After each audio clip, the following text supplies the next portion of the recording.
तर मी आरोपीला पकडून पोलिसांच्या ताब्यात दिलं। गावातील ग्रामस्थ गणेश गव्हाणे यांनी दावा केलाय।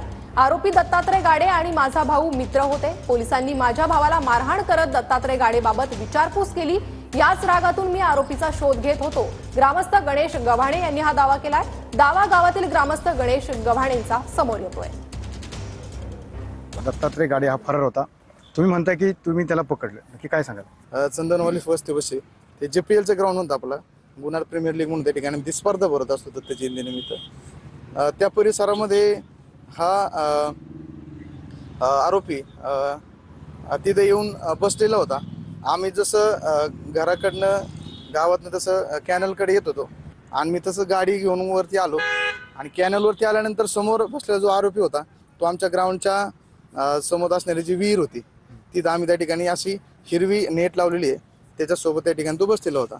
माझ्या गाडीचं उजेड त्याच्या अंगावरती पडला आणि तो उठून त्या ठिकाणी साईडला जात असताना त्याला मी पाहिलं।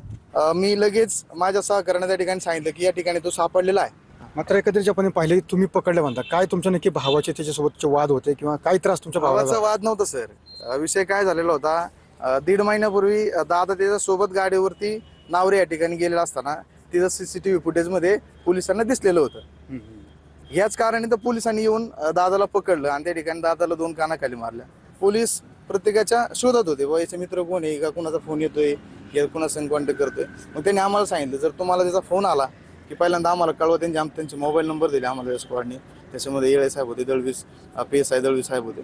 मग त्या ठिकाणी आम्ही त्यांच्यासोबत मी म्हणलं साहेब काय होईल, आज रात्रभर मी तुमच्यासोबत थांबतो आणि गस्त घालण्याच्या नादामध्ये त्या ठिकाणी आम्ही सुद्धा त्यांच्यासोबत मी कंटिन्यू रात्र 1:30 वाजेच्या सुमारास त्या ठिकाणी त्याला मी पकडलं आणि लगेच फोन लावला आणि त्या ठिकाणी पोलिसांचं स्वाधीन केलं।